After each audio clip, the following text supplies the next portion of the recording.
Vengalappa. Doctor గారు, మా ఆవిడకు ఊరికే కోపం వచ్చేస్తుంది. ఏ పనిపైన దృష్టి పెట్టదు. తినేటప్పుడు కూడా తీరిగ్గా ఉండదు. ఈ సమస్యకి ఏమైనా మందులు ఉన్నాయా? డాక్టర్: ఏముంది, వారానికి 4, 5 రోజులు చేపల కూర తినిపించండి.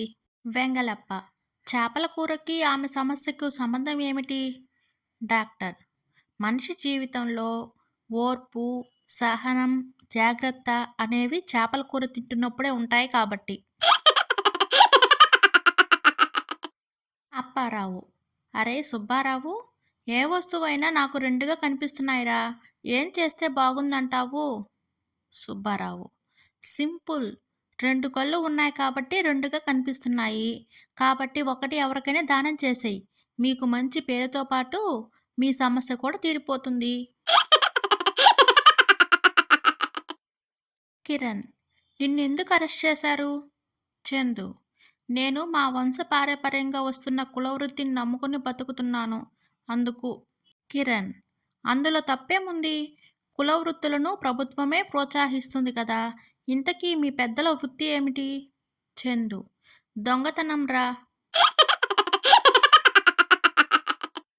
సోమయ్య: అదేంటి కొండయ్య, నేను రోజంతా ఊరంతా తిరిగి ఎంత అరిచినా ఎవరూ కొనని నిమ్మకాయలు నువ్వు గంటలో ఎలా అమ్ముకొచ్చావు? కొండయ్య: ఏముంది, నువ్వు నిమ్మకాయలు నిమ్మకాయలు అని పిలిచి ఉంటావు, కానీ నేను విటమిన్ సి విటమిన్ సి అని పిలిచాను, అంతే. విజయ్: అరే అజయ్, మహిళలు షాపింగ్కి వెళ్ళినప్పుడు ఎక్కువగా మాట్లాడతారు అనుకునేవాడిని, కానీ సేల్స్మెన్గా చేరిన తర్వాతే తెలిసింది నా అభిప్రాయం తప్పని.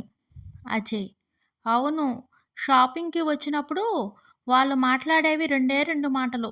ఒకటి, ఈ కలర్లో వేరే డిజైన్ చూపించండి, ఈ డిజైన్లో వేరే కలర్ చూపించండి అని. తల్లి: ఎన్నిసార్లు చెప్పాలిరా నీకు, సిగ్గు లేదురా, రోజు పెళ్ళాంతో చివాట్లు తింటావు, ఇవాళ తిరగబడి 4 తగిలిచ్చు.